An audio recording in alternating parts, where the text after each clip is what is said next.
अगर इंसान के मन में दूसरों की सेवा करने की, दूसरों को सुख पहुंचाने की धुन लग जाए तो उसके अंदर अपने सुख और आराम का त्याग करने की शक्ति आ जाती है। दूसरों को सुख पहुंचाने का भाव जितना तेज होगा, उतना ही तेज व्यक्ति अपने सुख की इच्छा त्यागना चाहेगा। जैसे कि कोई शिष्य अपने गुरु के लिए, पुत्र माता पिता के लिए और नौकर मालिक के लिए।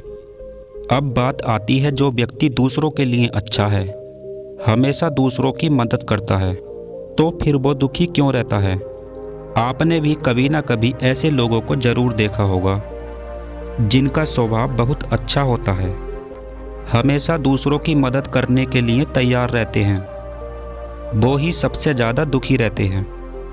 तो ऐसे में व्यक्ति के मन में सवाल ज़रूर उठता है कि जब अच्छे लोग दुखी हैं तो फिर हमें किस प्रकार बनना चाहिए? क्या हम भी दूसरों की तरह स्वार्थी हो जाएं?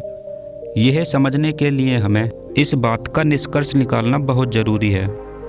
आज की जो बौद्ध कहानी आप सुनेंगे, इसमें आपको पता चलेगा कि अच्छा व्यक्ति दुखी क्यों रहता है। तो इससे पहले कि आप हमारी कहानी में खो जाएं, इस चैनल को सब्सक्राइब जरूर कर लें।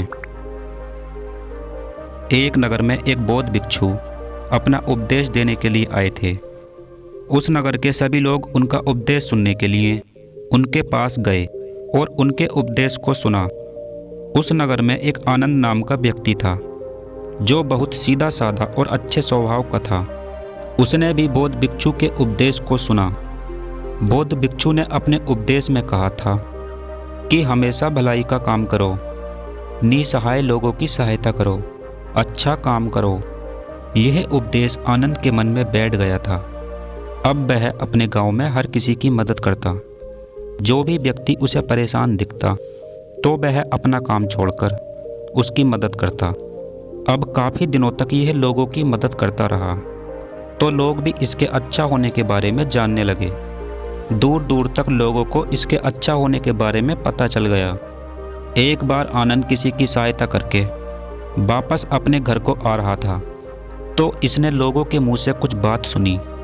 लोग उसके बारे में कह रहे थे, ये तो फ़ायदा उठाने के लिए है, इससे जितना हो सके अपना काम करा लो। यह दूसरों के काम के लिए अपना काम भी छोड़ देता है, कितना मूर्ख है। लोगों की ये बात सुनकर आनंद बहुत निराश हुआ। आनंद सोचने लगा कि मैंने लोगों की इतनी सेवा की, अपना काम छोड़कर लोगों का काम किया, और उसके बदले में मुझे ये क्या मिल रहा है। आनंद ने यह प्रण कर लिया कि वह कभी भी लोगों की मदद नहीं करेगा। काफ़ी दिन बीत गए।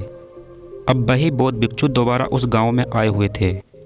जब आनंद को पता चला कि बौद्ध भिक्षु आए हैं, तो वह उनके पास गया और उनसे बोला, पिछली बार जो आपने उपदेश दिया था, उसे सुनकर मैंने लोगों की भलाई की, बहुत अच्छे काम किए, अपना काम छोड़कर लोगों की सहायता की, लेकिन उसके बदले में मुझे क्या मिला?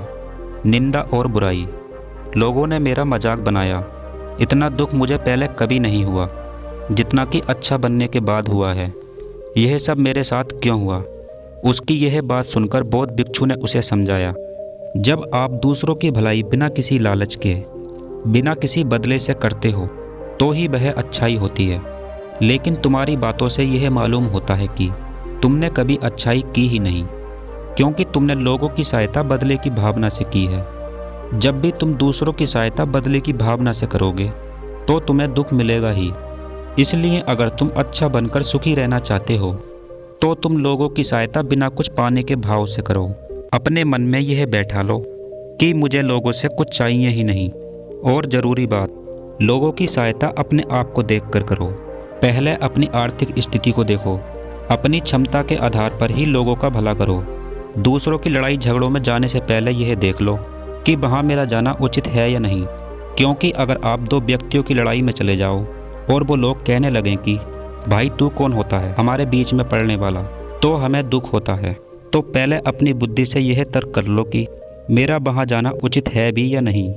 अगर अच्छा बनकर सुखी रहना चाहते हो तो अपने स्वार्थ को छोड़ दो, तभी तुम खुश रह सकोगे।